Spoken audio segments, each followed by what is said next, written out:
Painting through the eyes of the cannibals.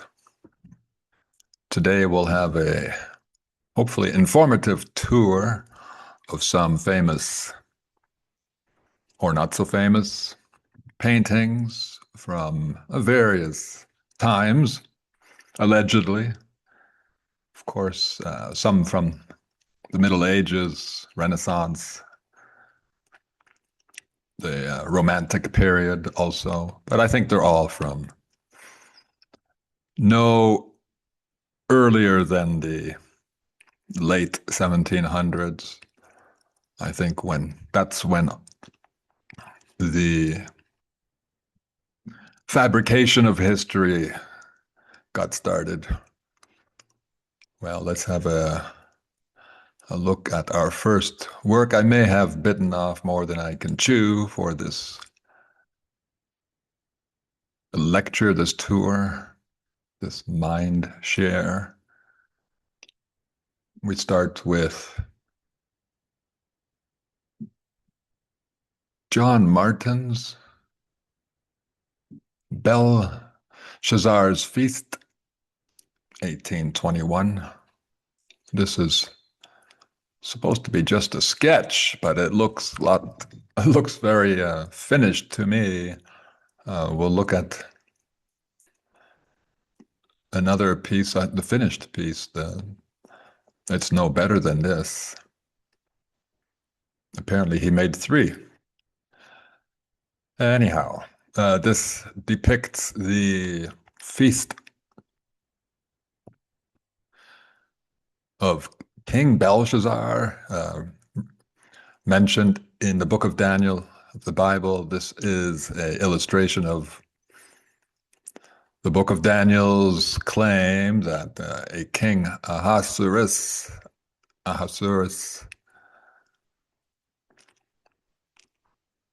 was a sinner. Why was he a sinner? Oh dear. Yes, he apparently defiled the holy vessels, the holy Jewish vessels, not so unlike the Christian vessels of the Eucharist. How did he defile them? By putting wine in them. The color of the wine was not given, but let's assume it's red wine, a symbol for blood. And for that sin, it's a sin that was never described or identified as a sin anywhere. But suddenly, yes, putting wine in holy vessels is a sin. And he had to be denounced, and some mystical writing was mysteriously appeared on a wall, which Daniel interpreted to mean that his time was finished. And so it happened that at the end of this feast, he did die. But there's much more to unpack here. The cannibal subtext is waiting to be unpacked. Let's begin with a look at what Wikipedia has to say about this painting. I may have said most of it already, which would be just as well. Yes, Daniel is standing in the foreground, dressed in black. There he is. But there are other characters dressed in black and looking a lot like him. And we have ladies dressed in white, running about, falling about. In the sky, we have sun, not visible, but shining behind this wall, moon, sun and moon. It's at the same time, it's possible, but it's also symbolic, I suppose. Good and evil, maybe equally present here, or we are beyond good and evil, to quote Nietzsche. In the background, a ziggurat in the Tower of Babylon. What on earth are they doing there, looming above this enormous, roofless palace? Hmm. A ziggurat. Well, why not call it a step pyramid? No. Um, they are on different continents, they say, and anthropologists insist that human sacrifices were only performed on step pyramids in Mesoamerica, Mexico specifically, mostly. This is not, well, yes, we'll see in the final, in another picture, another version of this painting has windows on the ziggurat. But let's say that ziggurats and step pyramids are not easy to distinguish. They might as well be the same thing. They were certainly built by the same people for their amusement, yes, for our distraction. So there's one in Mexico. It's another one. So let's assume that the painter meant for us to infer that this is a hint that we're dealing with human sacrifice. Ziggurat. Notice, this is important, that the stepped structure of the ziggurat is echoed in the stepped structure of these arches.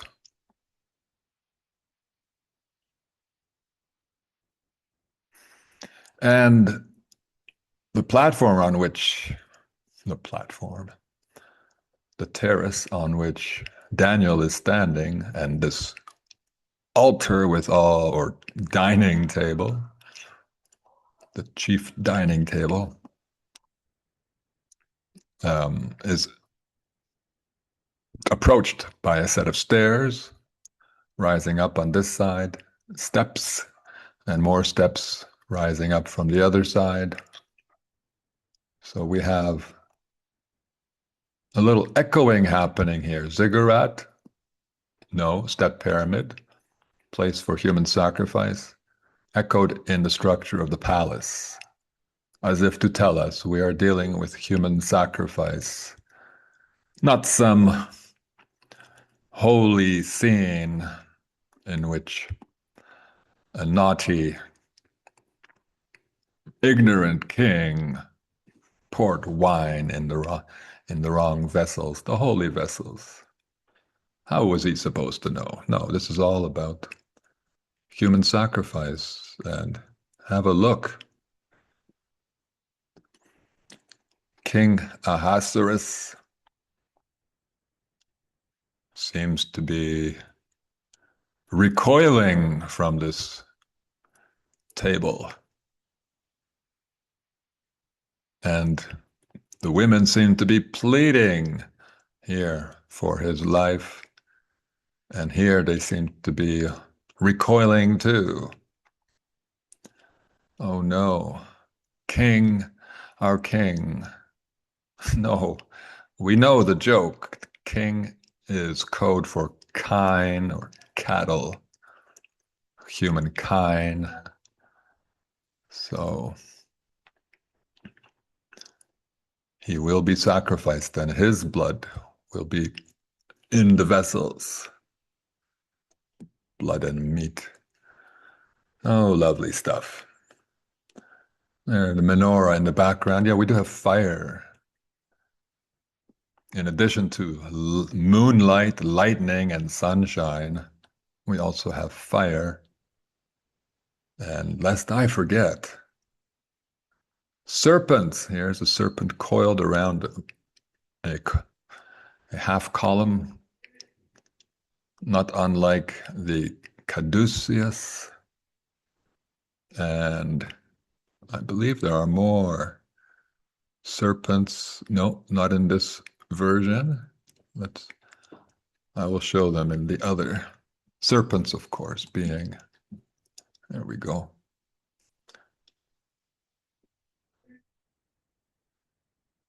Yeah. Serpents all around here too, crawling about. And they are symbols of the syringes used to extract and inject human blood. This is the immortality cult, death cult of the cannibals. That's what this is about, no less. Turns out there were two king. Oops. This is King Belshazzar. I must not confuse my kings, my imaginary kings. King Belshazzar of Babylon was cursed for defiling the holy vessels with wine, according to the Holy Bible. Sure. Well, I seem to have confused something. I called him King Ahasuerus, but it's King Belshazzar. All right, he can have his name. Most of my interpretation stands. We move on to famous painting. Well, maybe not so famous. The Wandering Jew. Oh, there we go. The Wandering Jew. Whose name, that's what I confused, was supposed to be Ahasver, apparently adapted from Ahasuerus, the Persian king mentioned in the Bible's book of Esther.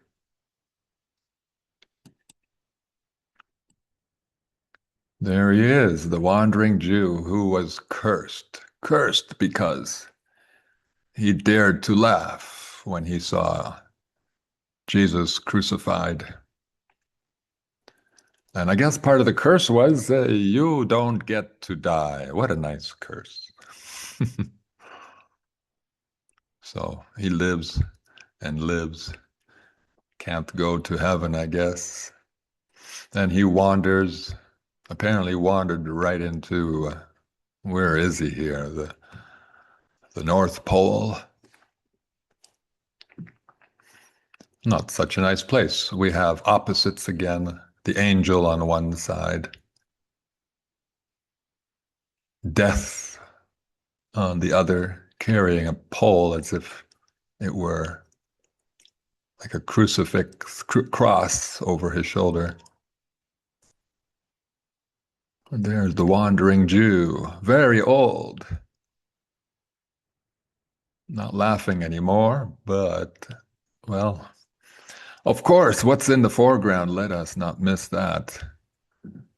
Um, the author, what was his name? I have forgotten. I needed to have too many. Mm, too many windows open. A nude there. It's, almost pornographic by some standards. Young woman, a symbol of youth. And the old man, what's he looking at, huh?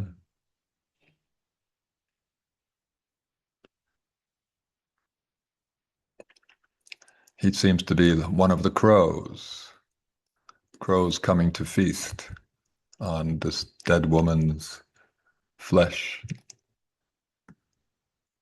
I think, these cannibals, these adrenochrome cultists, are constantly concerned about dying, constantly wishing, wanting to be young again. Of course, I'm talking about the older ones. So that is his ticket to more youth, I suppose. Her blood, or flesh, or both. Has the angel come to save the woman? No, not interested. Her hand gesture suggests that she's giving this young woman to the wandering Jew so he can wander a little more, a little longer. Well, there is some name games going on here, word games too. Um, the Wandering Jew adapted, his name adapted from Ahasuerus. I guess that's one version of the name Xerxes. Turns out that there were two kings named Ahasuerus. Two kings in the Bible. What are the odds? And they were separated by 80 years. Their reigns were separated by 80 years. Could it be that the authors wished us to infer that the first and the second Ahasuerus are the same? They are the wandering Jew. They are men who don't die, just reappear in new forms. Some people do say that the elites can do that. I'm not so sure about that. Ahasuerus also sounds a lot like the name Lazarus, the man who was resurrected from the dead by Jesus, the only man. He was so special. Everyone else, no, you get to rot. Just Lazarus. I think he was family. And there's another name. Where are the other names for Ahasuerus? I didn't feel like making notes.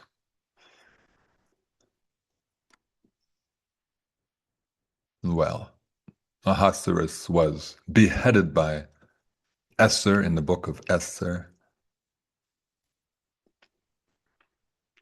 Died again. Well, and perhaps he was reborn in the people, in the person perhaps, who was injected with his blood. Is that how it works? Symbolically?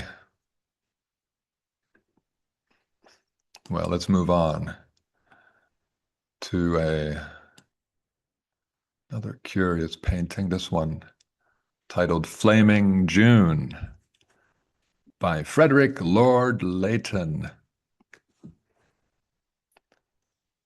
A man who did not adopt modernist trends, did not adopt, what's it called, Fauvism, maybe Impressionism. No, he stuck to the old school, more realism and classic beauty. Well, this is something quite different. Of course it is. As interpreters have pointed out, this plant or flower in the top right-hand corner is a oleander, which is highly toxic, can be used to kill. And the painter, the artist, was nearing the end of his life. Was he dreaming about being resurrected, extending his life somehow? Was he feeling his mortality too profoundly, so we had to fantasize about these young women again. Yeah, no, not so unlike this. And oh, I forgot again. Just too much to say. Yeah, one moment. Why was I looking for that special name? There we go. A variety of names have since been given to the wandering Jew, including Mattathias. But sounds like God's butt. And well, let's wait, let's hold on to that one. But God's butt. Because this butt is quite prominent, isn't it? And when I first looked at this painting, I thought, this is very strange structure here. Very strange. It's not natural. This can't just be some ice piling up. This looks like a bit of an arch. It did remind me of something, and well, let me show you what it reminded me of. Buttresses. Buttresses. Yes, and buttresses are a feature of cathedrals. Cathedrals are the slaughterhouses and kitchens of the cannibal cult. Hint, hint. So they do leave their hints. They do give us hints. Rather occult. Takes a real digger like myself to untie the knots and make the connections.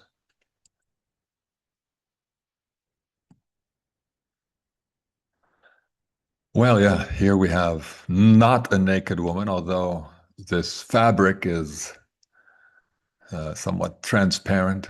The breast showing, her leg showing. Is this woman sleeping or dead? Well, this was a question that interested them. Sleep and death, how similar are they? Not so similar at all, really. Sleep is for healing us. Death is for rotting us. Anyway, it fascinated them.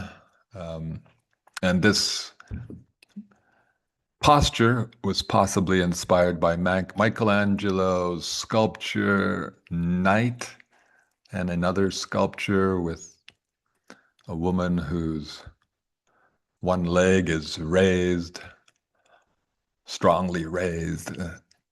Some interpreters claim that the position of this woman is impossible. This leg, her left leg, is too high. Maybe. I'm not entirely convinced that this is an impossible posture. Uh, if it is, that might suggest that she's already been dismembered, but on the other hand, position of her foot suggests that she's neither sleeping nor dead. People don't maintain their feet that way when they're sleeping, as if she's bracing herself slightly on the ground. So what does this mean? How do we look at this through the eyes of cannibals? Orange, often associated with fruit. Her youthfulness.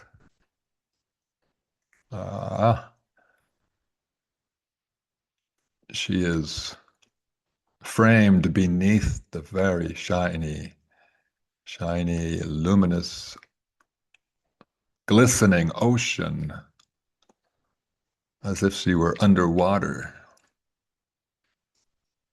Being cooked? I don't know.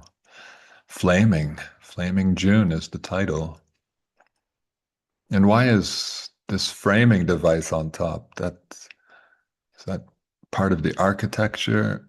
It seems to be made of wood. I do not quite understand it, as if to suggest there is no upwards movement into heaven for the dead. I don't know. I'm guessing here. Her lines, the lines of her neck, her arms, all seems a little too artificial, right? Just like the lines of this balustrade, gate. I don't know. What is this structure? Doesn't remind me of anything. Well, why was it titled Flaming June? Probably inspired by the goddess Juno, the imaginary goddess Juno.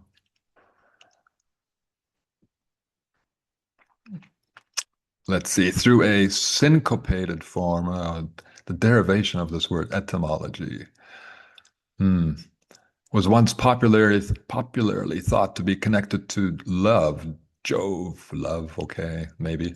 Originally as Diuno and Diove, Diove, Diovona. Although this etymology still receives some support, a derivation was later proposed from Juven. The I later became a J as well as an I, as in Latin Juvenis, Juventus, or youth, through a syncopated form, Iunix, heifer, sorry, young calf, sacrificial animal, livestock. Younger again. So yes, this is again about the adrenochrome club, dreaming of youth, stealing youth probably from the veins of young children, young women. I think they just ate, maybe they just ate men, and men were for eating, women were for bleeding, children were for bleeding. Next, lovely painting. Never been in a museum. Witches Going to Their Sabbath by Louis Ricardo Falero. Probably. What what time is this? I don't know. What age? Year? Not so important. They're all falsely dated. So, well, this may seem somewhat even more pornographic than the others. Very vivacious young women floating about in the sky. Some perched on an older man's shoulder. We have the sacrificial goat, yeah, or the devil, if you wish. One older woman visible here. Didn't age so nicely. Thank goodness my mother is aging a little better than that. And she's got her claw, her hand on the butt. There's the butt again of this very youthful woman. And another hand on the sacrificial goat, as if to imply that they are the same. She will be sacrificed.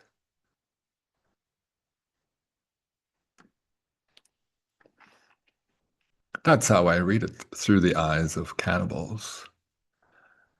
Everyone's trying to escape from these horrid, deathly creatures. Bats.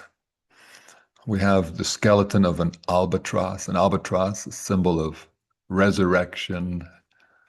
Yes, the death and immortality obsession again.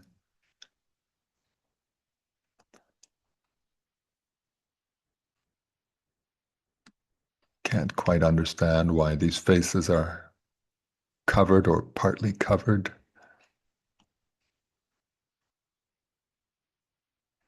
1878. There you go. Almost the 20th century.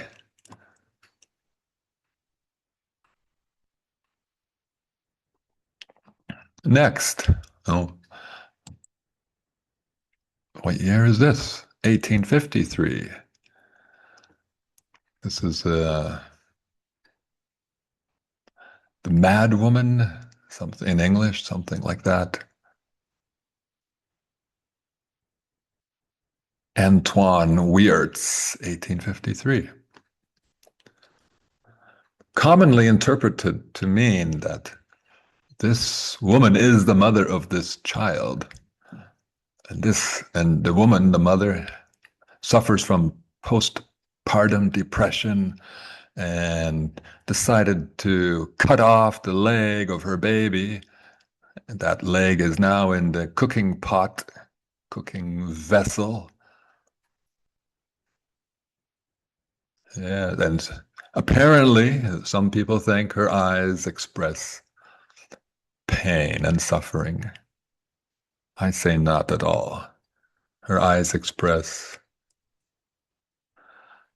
kind of demonic possession or something of that nature.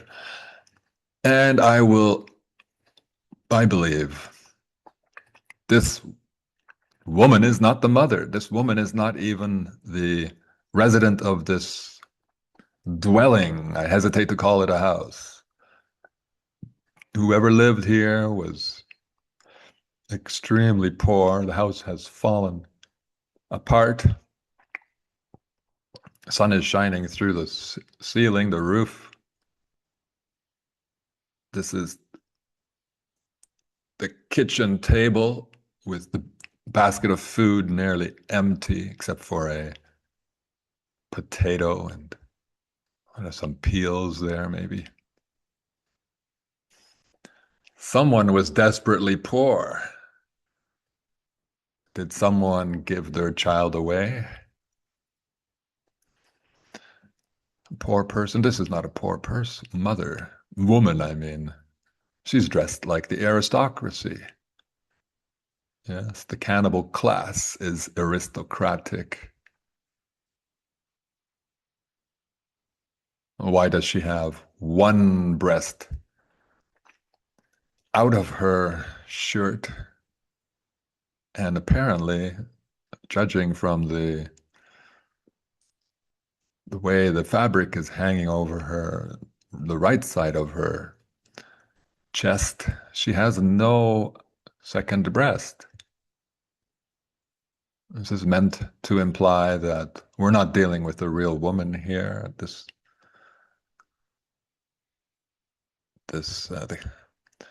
Whoever, or maybe it implies that humans were and children were sacrificed only by men, the men of the cannibal class. This is not something to be done by women. That seems substantiated by what I find on churches, statues of men standing in robes and holding swords. I mean, kitchen knives, carving knives. Yes, they're always men, never women. There's her knife. There's the blood on the blanket. The child's face is politely covered.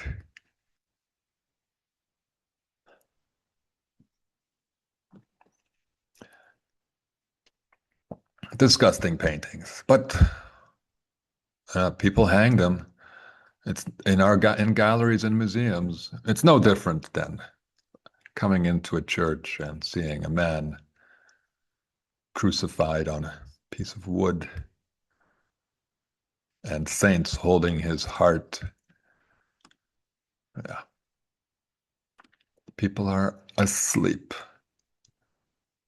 I'm being polite. Well, this image of the mad woman, I'm not sure what the English title is anymore. There it is in French.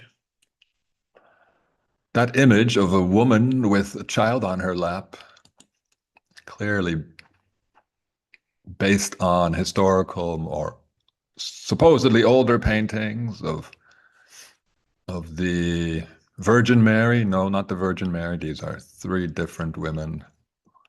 And these women are not the mothers of the children they're holding. By the way, there we have again a mini man, a dwarf, no, a midget, bred to be devoured. As I argued in one lecture, they bred humans shorter, smaller.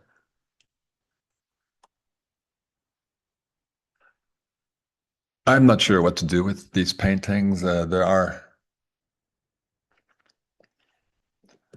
elements I don't quite understand.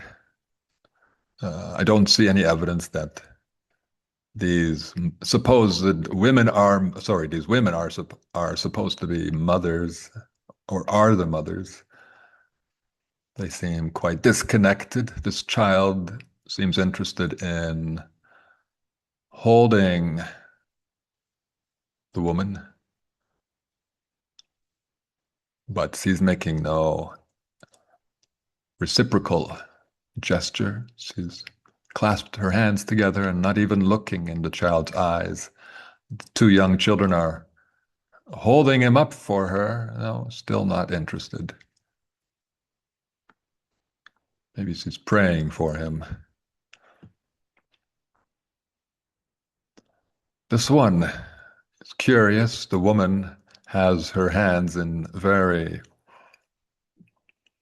fingers in very artificial, unnatural positions.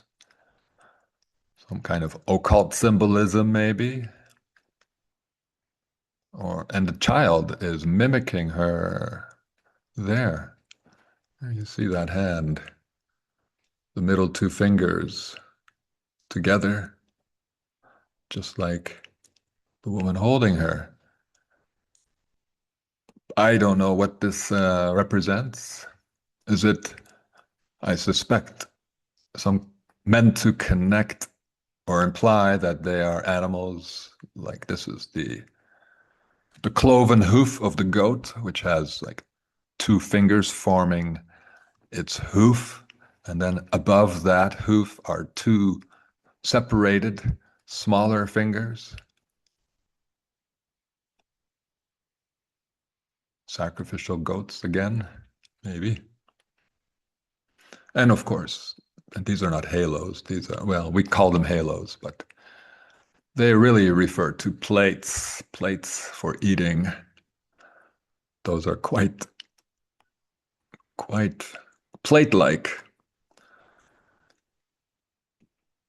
We have some numbers and symbols here. I I haven't been able to crack them, haven't spent much time on them. We have the double X's for double crossing.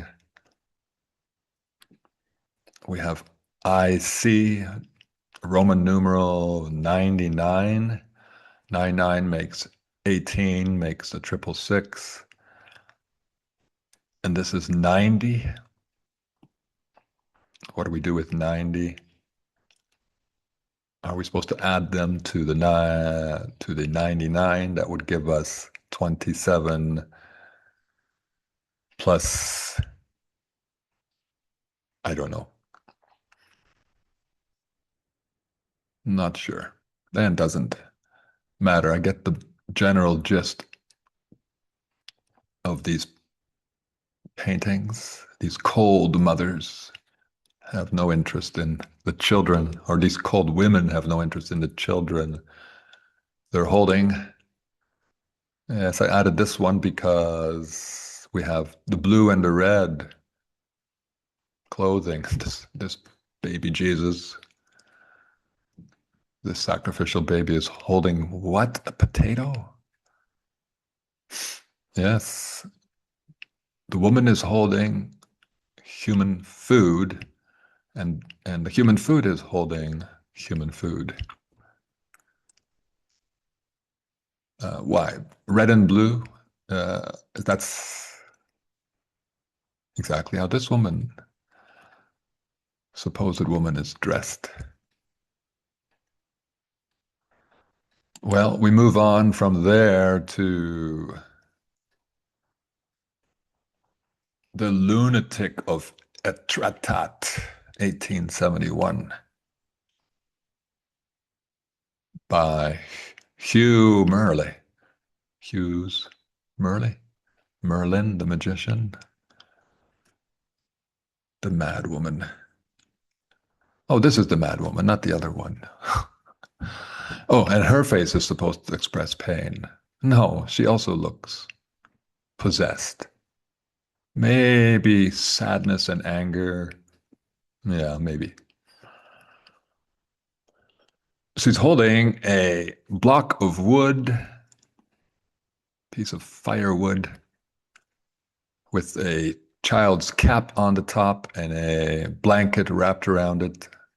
Again, this is a a parody of a parody of the Virgin Mary holding baby Jesus.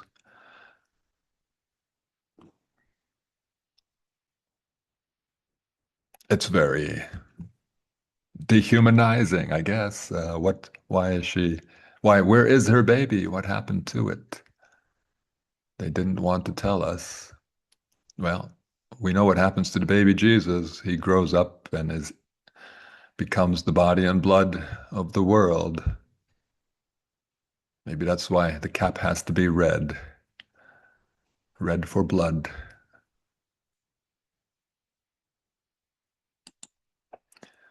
Back to the prophet Daniel in the lion's den. Very fantastical painting by Breton Riviere. What year is this? I don't know. Of course, in the Bible, he survives being thrown into the lion's den. These are the fairy tales. They write for us and paint for us. Good luck surviving being thrown in a lion's den. Oh, but how many Christians and Jews believe this fairy tale nonsense and don't understand that these lions represent the ruling class, the predatory class, the carnivorous cannibal class.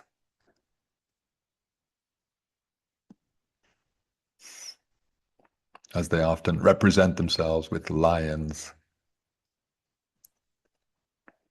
Who was it? The Lionheart? Henry? No, I misremember. And we have a little more.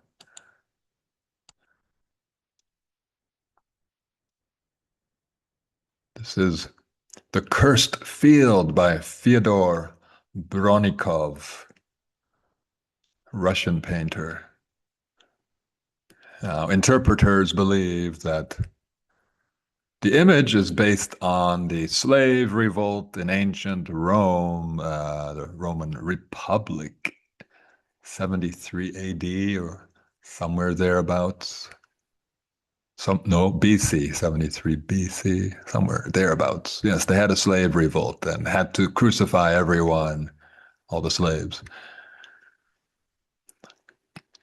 Was that repeated? Was the slave revolt repeated during the Roman Empire?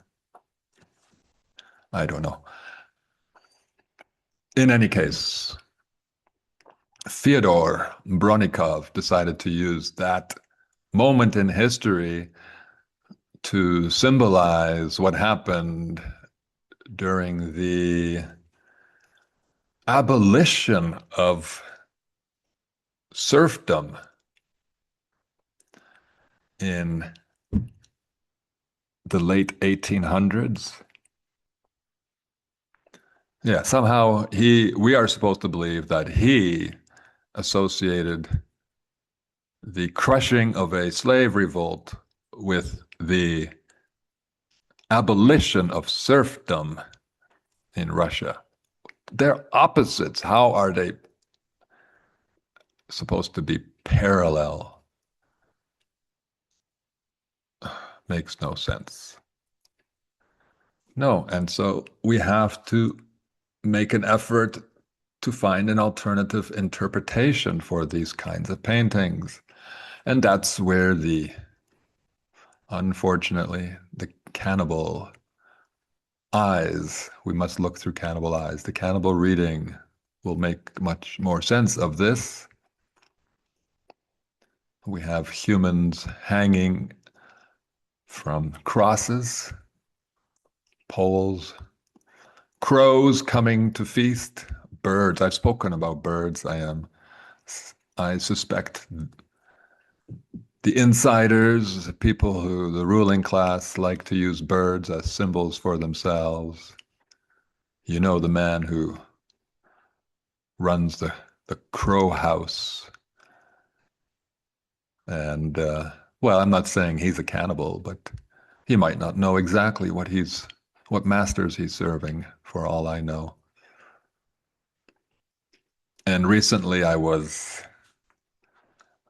did a little show for Republic Broadcasting Radio. It was partly inspired by my listening to Blackbird 9. He also does a show on Republic Broadcasting Radio Network. And I listened to one of his lectures on, or attempting to prove that Jews rule the world. And he just regurgitated so much information from texts I don't trust.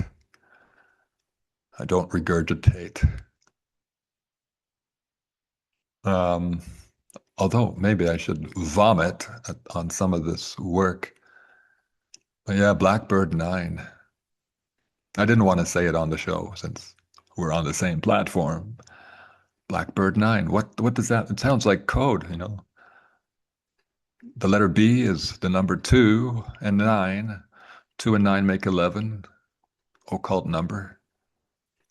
But we can treat the two B's, Blackbird. Then we have the number 4, add to 9 makes 13. Then we got two occult numbers.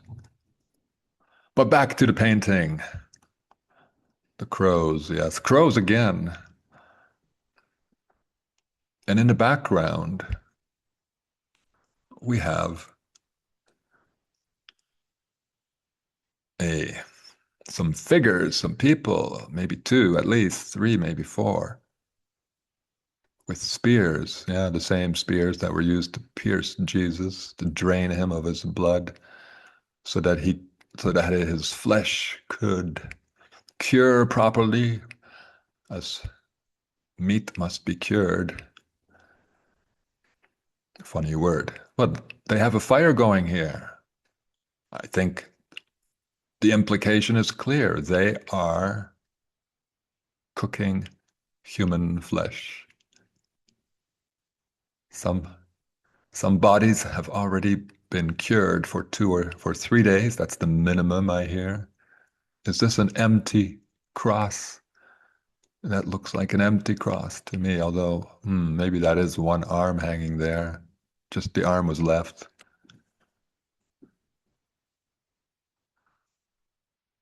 Is that like a ghost image left on this cross?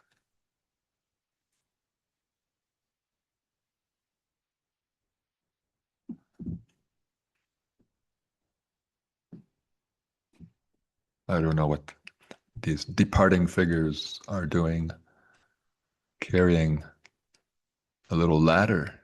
Yeah, that someone had to nail those signs up, those plaques. I don't can't be read, not in this version. Finally, the last picture of the day. A Negro hung alive by the ribs to a gallows.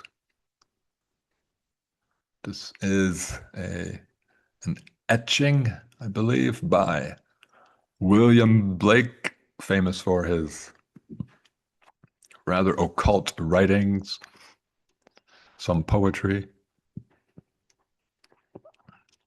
Well, what do we make of this? We can assume, as most people do, that William Blake was very upset and was paint or etched, produced this picture in order to protest the treatment of black slaves. Yes, the black slave narrative. They have a monopoly on the slavery narrative. But I don't see any evidence here that William Blake protested the treatment of black slaves. We can feel pity at first glance, as would be natural, I suppose, and assume that he also pitied the fate of black people, black slaves executed. Not lynched. No, this is different. Why was he hung with a hook, punctured around one of his ribs so that he would hang? No, this is the way you hang meat in a meat shop. The implication is clear. This is not an execution. This is, this is not an execution of a rebellious slave who will soon be buried. No, this is the hanging of meat that will soon be consumed, like the others before him.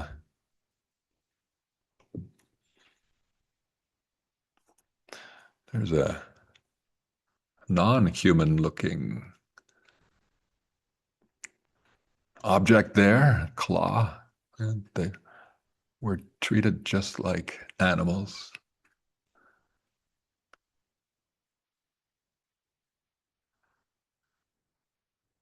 And I guess, we can guess who's in the ship. I hope that's enlightening, not endarkening. And as I like to remind my followers, I don't like that word. My peers, my friends. Yes, it's not nice to unveil the truth, to have this work to do. I think someone has to do it. But I think it's important we know who we're dealing with, who is running this world,